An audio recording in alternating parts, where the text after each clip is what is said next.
Hi, my Leo friends. Welcome to the energy report for May for Leo. And thank you so much for joining me for this. Before I get started, I just wanted to remind you, if you wouldn't mind, if you really resonate with this reading, please press the like button. And if you haven't subscribed to my channel, that would be wonderful. Also, if you do subscribe, smash that bell so that you don't miss a single reading that I do. All right. And to those of you who share my videos and comment and, like my videos and articles and stuff, thank you so much. I truly, truly appreciate it. Really, really means a lot. Thank you. All right. We're going to go into Leo's overall energy for May. So I am using the Intuit Oracle by Aria, and it is pretty much the only deck that I've been using for the last 2 months. If you want to know more about this deck, there's a link down below that will send you to a page that will show you about these cards. I love them because those of you who do know me know that, I have pretty good intuition in general. These cards are just, they tune me right into my own inner knowing, and that's one of the things that I really love about them and why I'm using them pretty much exclusively right now. We'll see what happens in the future. All right, so the first question that we're going to ask is, what is the overall energies for May for my Leo sisters and brothers? Okay, Leo, where are you at for this month of May? The overall energy. All right. Okay, so the first card is the squirrel. Okay. The second card is, I just saw this in the last reading I did, the trophy card. All right, and also balance. Okay, so let's talk about the overall energies for May for my Leo friends, my soul tribe. Okay. When I look at the trophy card, which is the overarching energy, these cards are read kind of like in pairs. And I always pull 3 cards. Sometimes I pull 5. The middle card, you can pull as many as you want, but these are the readings that I do. The cards in the middle are the central focus. So it does seem that you are going to have a great victory this month. And it can come in many different forms, but it can either be achievement of a goal that you've been really setting your heart on, or you might receive recognition that you've been waiting to receive. In other words, something's going to boost your reputation. You're going to feel that success, that sweet victory. But it's not going to come without a little bit of, what do you want to say? Before you might get to that place, you may end up in a situation where you're communicating with someone who might not see eye to eye with you. Um, either that, or you could be keeping things to yourself. That is another possibility before you experience your victory, before you experience this recognition. You might be in a kind of secretive kind of place. Otherwise, you might have someone that is in your life right now that's not as supportive of your goals as you wish they would be. Okay, that's another possibility. So they might, be accusing you of, not being in this or that. I don't really know exactly what that could come from, but, there is just a little bit of, I want to say, negative energy that you're going to need to persist through. And the answer to that card really is the third card that we pulled, which is to maintain your balance in your center. So, if you remember and you stay aware of this kind of a situation, that keeps you in your integrity. It keeps you in your complete balance. All right? So that might bring out a little bit more of the equality, the equivalency. What am I trying to think of? The balance between the energies of maybe someone not being as supportive with, the need to have someone be supportive. Just being very aware of the situation is quite important because, we're sitting here saying, that the recognition and success that you're going to experience is, something that you've worked really hard to achieve. And you don't want somebody coming in and making trouble on that. You don't want them to knock you off your center. You don't want them to rob you of that really great victory. So I guess Source is probably telling you the key to the whole thing is to stay balanced and centered. If there's someone that doesn't quite, that doesn't quite support, what you're trying to achieve, or they might not be singing the same tune. All right. So that's what we've got for the overall arching energies for Leo. We're going to look now at what is the information that you need to know about your love life. All right. What does Spirit want you to know, Leo, about your love life? Uh-oh. Okay. Well, we've got the first card is the Coffin. Okay. But we pair it with other cards. So let's see what cards come up. The Coffin is the Death card. And it's a feeling that you get that there's something coming to an end. It doesn't necessarily mean there is an end. Oh, but it's followed right by beginnings. Okay? It's followed up right by beginnings, new beginnings. And let's see here. Okay. And then this new beginnings, we've got the Anchor, which is very solid, stable. All right, so let's look at these. Let's look at these cards. Well, the love relationship situation for Leo definitely is centered around new beginnings, okay? Something brand new, something spontaneous that comes along in a very loving, innocent way, okay? Now, certain things have to happen sometimes for us to have a beginning. We have to have the end of something. So it may mean that, if you've been seeing someone and you don't really know how you feel, maybe you just need to go through it, end it, so that you can find your new beginning instead of letting it drag on. But you may be feeling, the loss of a relationship, or a little bit discouraged about what's happening, a little bit defeated. And this does indicate an ending to something, but when coupled right there with that beginnings card, it's a great card because things have to come to an end before you can begin something new. All right. And then this other card that pairs up with the Child, which is the beginnings, is the Anchor card. An anchor means that whatever's beginning is a lot more stable. It's a lot more enduring. Sorry. Let's just show you that one card. So, it's something that you will feel secure in. It's something a little bit more steady than you've been used to seeing. So this new beginning is a really good sign. And it promises to be kind of spontaneous. So it may come out of nowhere and it might be like, oh, wow, that's really interesting. All right, so that is what we have for love.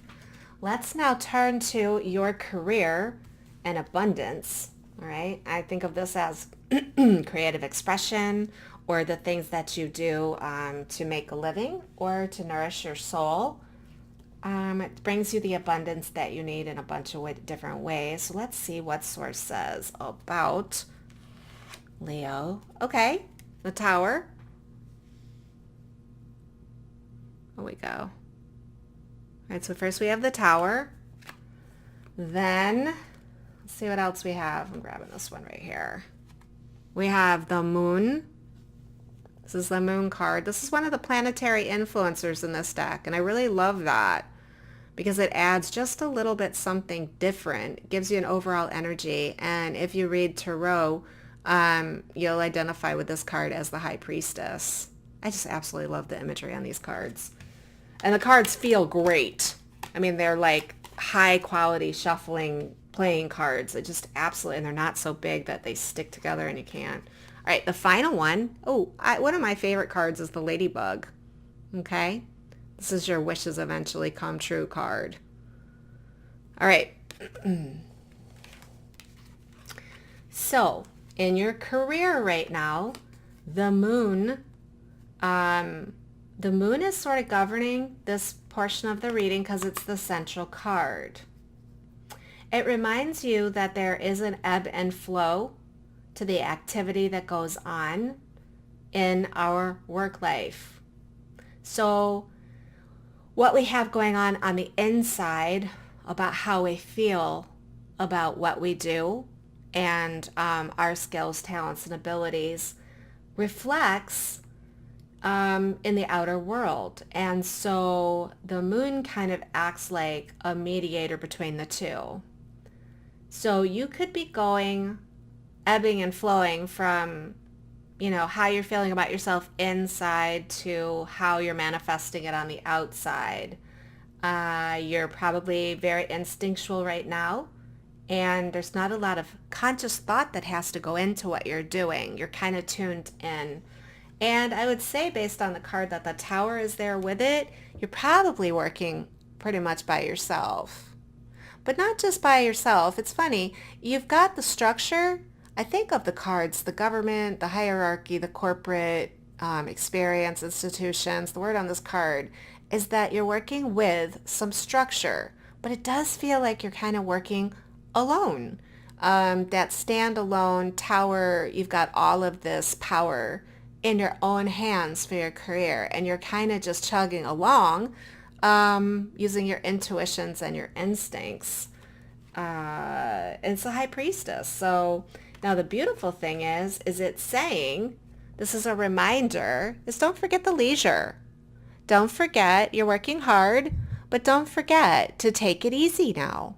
Do a little bit of leisurely things. And it's kind of the reassurance that everything that you're working on, it's going to come to pass. It's going to come to fruition. So, yeah, I really like that. It says take it easy. Your wishes in this situation are eventually going to come true. So, and you have the experience that's needed. You're standing really strongly and you're working with your intuition. So that seems really, really positive. And then what does your higher self want you to know for the month of May? So we're going to go ahead and pull some cards about that. Okay, the first card is the tree. We've got the tree. And we have the crow. All right. And we also have the sun. So you've had the moon and the sun come in this reading, which is kind of really beautiful planetary influencer. This is in Tarot the sun. So we've gotten the sun and the moon. That's really cool. All right. So the overall thing that, let me tune into this. The crow is always one of those cards that I always have to tune into a higher perspective because the energy of the crow is not as clear to me. But the card, the word that jumps out is playful. And I want to say that it does seem that you're pretty focused on your career right now. And you're in the flow of that. But, again, this whole take it easy a little bit, create a little bit of playfulness there. All right. I'm going to pair it with that tray in a second. It's to trust that inner mysterious piece of you. I think of this crow as being you, and that there's this little cocky, cunning trickster that, is the playful side of you, and it's like you know what you're doing, to allow that to buoy you through the month. Um, and it is paired first with the tree. Okay, let me show you that. Ugh. All right. So again, this playfulness, I think, is very aligned with, your roots, um, and staying grounded. It's funny because we think of grounded as being very serious, but sometimes when we're super grounded, I don't even want to say grounded, almost too like hyper focused in one area, it's very helpful for us to ground ourselves in our joy and our fun. So it's important, yes, that you remain grounded. You might want to focus a little bit on your health. Um, I'm not really sure. I see this is more of an evolution card than I see it as being like past lives and stuff. I think of it as you're evolving through your playfulness, through that, I want to say the moon card, right? Through that ebb and flow of the energy, whatever is going on the inside, being able to manifest it in the outside. And this does seem like a heavily, when we have very pronounced from the love life aspects, we do see very definitely that there is some romantic things going on. But I do feel that a lot of this energy that you're dealing with right now is actually in your creative expression and career. So, so we've got the sun, and that is the energy that moves you forward, that helps you in your self-realization. It's your willingness and your willfulness to put forth the effort to do what you need to do. And this whole energy just feels very, very, I want to say determined. And I guess the source is really saying, just please do not forget to be a little bit lighthearted. If you're going for this victory and you're very centered on that, the balance, you want to stay balanced. You want to make sure that you are giving yourself the other side of the equation. And listen, if there is a breakup or if there is some kind of transition to a new beginning in a relationship, whoops, I just dropped that card. This is where, once again, you're going to want to try to remain somewhat centered and keep that playfulness, that little mysterious part of yourself that keeps you going. You're going to want to call on that, I guess is my point. So I really like the energy of having the sun right there. It means you're kind of like, you are being inner directed. You do have a good sense of what's going on. And your instincts, your instincts. This is, your connection to source. And so it's funny because I want to say there's a little bit of the ego source balance here, because this is a little bit of the, I want to say the cunning and cocky combined with the flight of the, the flight that you have when you are in your higher power. And then, the tree energy is just saying, remember to stay grounded, remember to be playful, and yeah. So anyways, Leo, that is the cards that I'm getting for you today. I hope you enjoyed this reading. I will be back next month for June for your zodiac reading. And if you didn't catch, I did a weekly reading. I do a weekly reading every Sunday. And that's just the general energies for that week. And that is a love reading. So that's mostly about energies that Source wants you to know and questions about your relationships. So anyways, thanks for joining me, and I look forward to the next time we get to see each other. Thank you. Namaste.